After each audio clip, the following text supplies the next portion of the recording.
سلام تماشابینان گرامی، خلاصه خبرهای مهم 12 آگوست تاجیکستان و منطقه را از پایگاه خبری بامداد برایتان پیشکش میکنیم. شروع میکنیم از یک نگاه کوتاه به سرخط خبر مهم روز در این برنامه. بین کبیری و گدایف کدام گربه سیاه گذشت؟ برخی جزئیات ماجرای بین رهبران اپوزیسیون تاجیک در اروپا. این کم است یا زیاد، تاجیکستان از المپیاد پاریس با 3 مدال برمیگردد. مسئولان المپیاد پاریس از تاجیکستان و دولت بولتایف عذر خواستند. طلب و تاراج مالهای مهاجران در یکاترینبورگ از سوی ملتگرایان، پلیس نیز آنجا بود ولی چشم پوشید.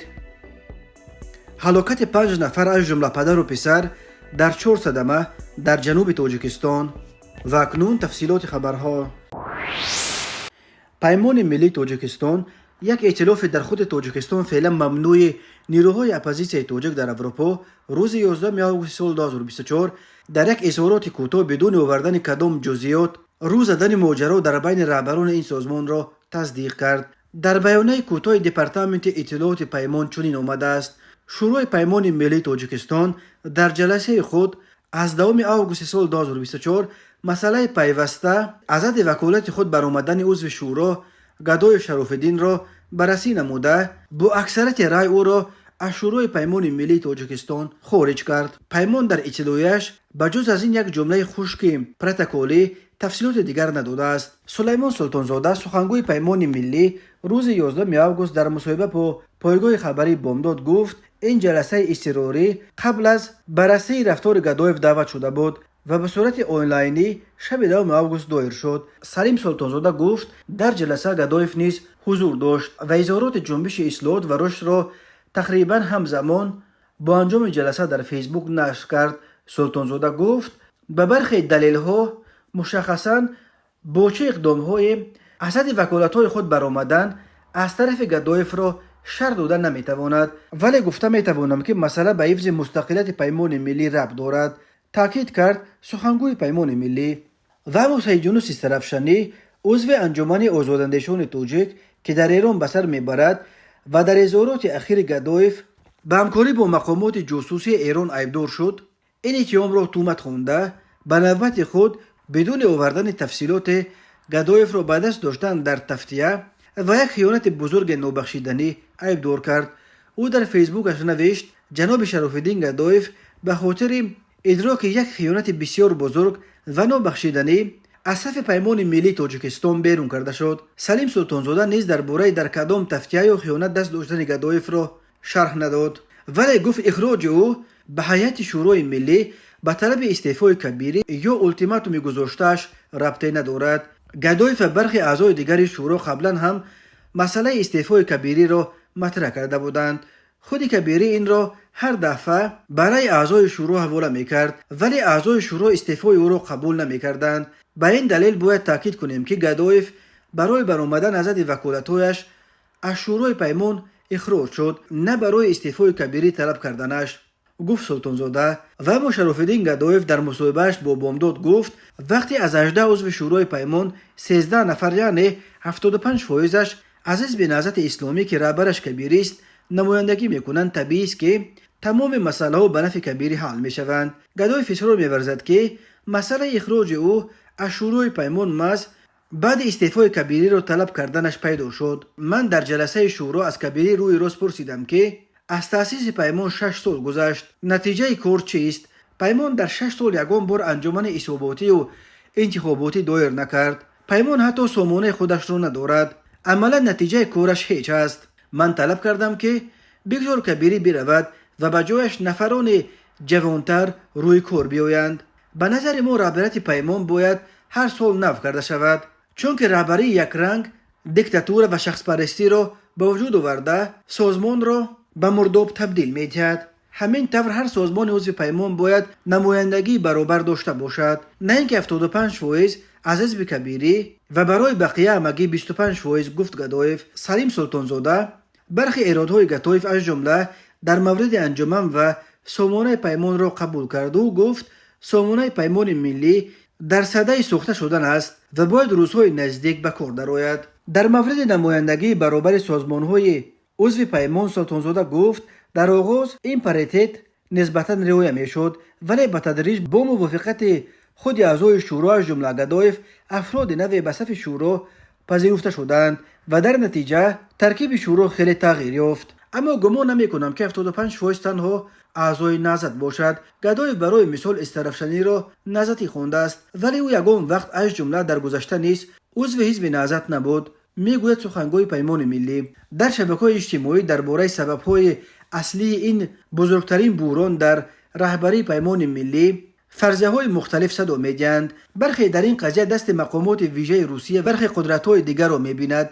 برخی اسیان گدایف را به تحولات اخیر در عرش سیاسی تاجیکستان از جمله به پرونده پر سر و صدای سید جعفر عثمانزاده که به غصب حکومت عیبدار می شود ربط می دهند و این هم در حالی است که جنبش گدایف و کبیره و پیمان ملی برای اجرای شرطهای خود 72 ساعت یعنی 3 روز وقت داده تهدید کرده است که در صورت اجرا نشدن طلب‌هایش از صف پیمان ملی پرره اخراج می شود. المپیاد تابستانی پاریس که 26 ایول آغاز یافت و 11 آگوست به پایان رسید، روز 2 آگوست در آخرین روزهای مسابقات المپی دو نماینده آخرین تیم تاجیکستان قوه آزمایی کردند، ولی متاسفانه هر دو از مدال‌های المپی بی‌نصیب ماندند. تکواندوچی 26 ساله تاجیک منیره عبدالسلامووا در نخستین رقابتش از قهرمان سال گذشته جهان التیا لورین از فرانسه و در مرحله تسلابخش از رقیب آلمانی شکست خورد. ویکتور رسادن پهلوان 30 ساله از جمهوری یاقوتستان روسیه که حالا در مسابقه های بین المللی تحت پرچم تاجیکستان هنرنمایی میکند، در مسابقات گشتین طرز آزاد در وزن تا 74 کیلو دو رقیبش را شکست داده به نیم فینال برآمد، ولی در این مرحله از زاده داغستان روسیه رزنبک جمالوف که تحت پرچم ازبکستان هنرنمایی میکرد شکست خورد. رسادن متاسفانه در رقابت برای نشان برنجی از چرمن ولیف جمهوری اسیت شمالی روسیه که تحت پرچم البانیا به میدان آمده بود مغلوب شد و به مدال ماند و به این ترتیب از 14 عضو تیم المپی تاجیکستان 11 نفرش از المپیاد امساله به مدال به وطن برگشتند و تنها 3 نفر سامان محمدبکوف و تیمور رحیموف در رشته گشتین جودو و دولت بولتایف در مشتزنی یا بوکس میسر شد که در پاریس 3 مدال برنجی به دست بیارند. مخلصان از آن ستایش میکنند که تاجیکستان بار اول در تاریخش در یک المپیاد 3 مدال به دست آورد، ولی منتقدان میگویند این در مقایسه با نتیجه ازبکستان که از المپیاد پاریس با 13 مدال از جمله با 8 طلایی برمیگردد خیلی کم است. قرار است که تیم المپی تاجیکستان صبح 14 آگوست سال 2024 با خسر پاریس تاشکند دوشنبه به وطن برگردد. هواپیمای آنها صبح چهارشنبه 14 آگوست ساعت 8:00 در فرودگاه پایتخت تاجیکستان فرود می آید. انتظار می رود که برای استقبال ورزشگران تاجیک در فرودگاه یک مراسم ویژه پرتنطنه تشکیل کنند. تماشابینان عزیز، یادآور می شویم خلاصه مهمترین اخبار تاجیکستان را از پایگاه خبری بامداد تماشا دارید. برنامه را ادامه می دهیم. مسئولان بازی‌های المپی پاریس روز 2 آگوست سال 2024 در یک نامه رسمی از تاجیکستان برای بجای پرچم تاجیکستان آویختن پرچم تایلند رسما عذر پرسیدند. در نامه‌ای که پرزیدنت کمیته تدارکات بازی‌های المپی تونی استانگه به نام پرزیدنت تاجیکستان امامعلی رحمان فرستاد گفته می شود که روز 9 آگوست در مراسم سپردن مدال‌ها به غالبان مسابقه مشتزنی یا بوکس در وزن تا 92 کیلو در تالار رولان گاروس تشکیل کنندگان به اشتباه راه دادند و در نتیجه به جای پرچم تاجیکستان پرچم تایلند آویخته شد.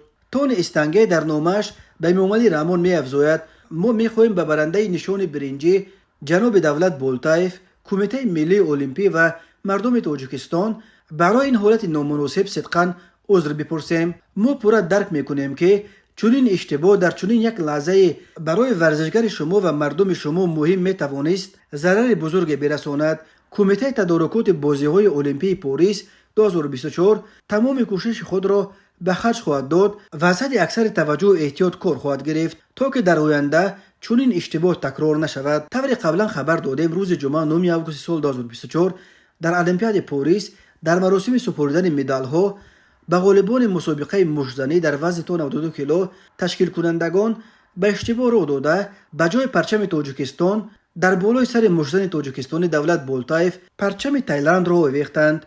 یادرس میکنیم که در این وزن مدال طلا و عنوان قهرمان المپی را لذیذبک مولاجانوف از ازبکستان، نشان نقره را لورن الفونسو که از آذربایجان نمایندگی میکرد به دست آورد. دو نشان برنجی را ایمانوئل ریس از اسپانیا و دولت بولتایف از تاجیکستان صاحب شدند.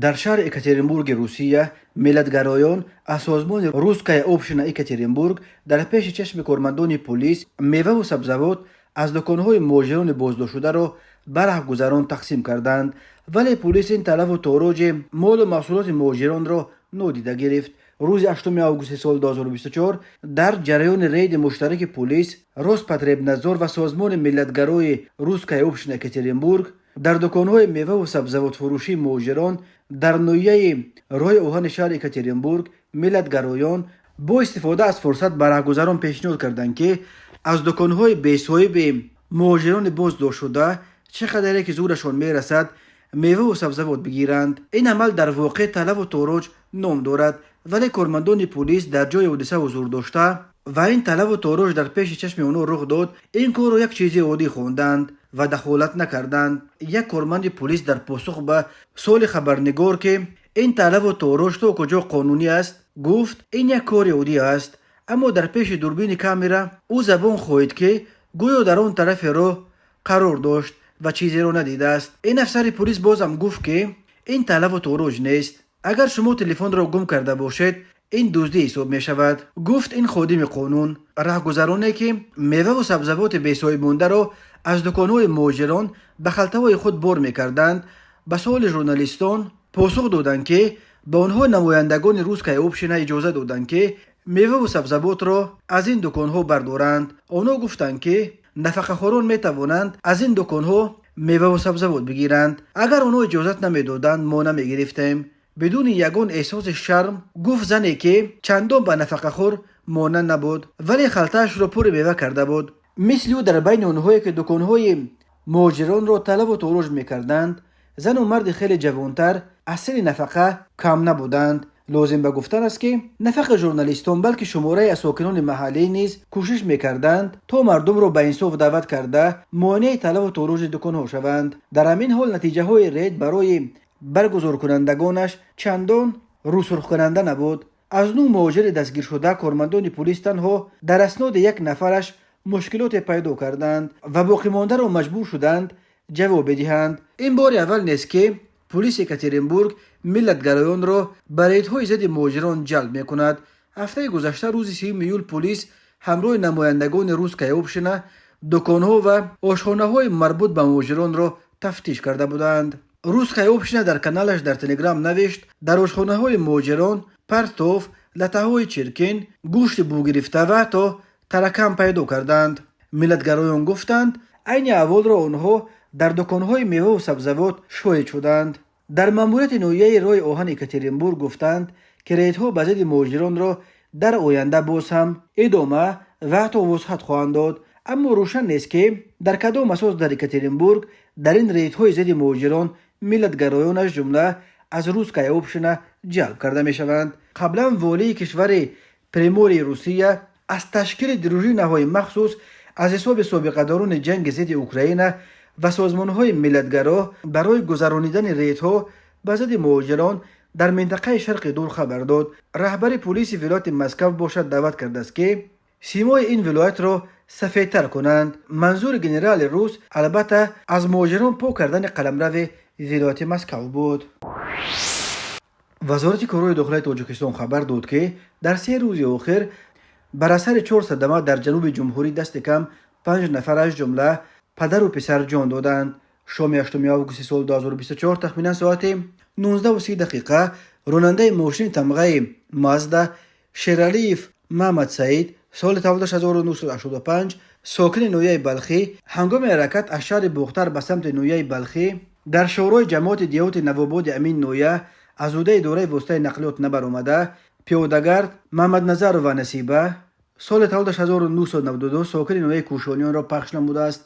در نتیجه پیاده‌گرد محمد نظرова در جای حادثه به هلاکت رسیده است. شام 7 آگوست سال 2024 تقریبا ساعت 02:00 دقیقه راننده ماشین تمغه دولان محمد غیور سال تولدش 1994 ساکن شهر وحدت هنگام حرکت در شورای دوشنبه کلوب در حدود جماعت دیوت دوکانی در نزدیکی گردش شهر نورک از عهده اداره وسطای نقلیات نبر آمده ماشینش را به چقوری 3 متر چپه کرده است.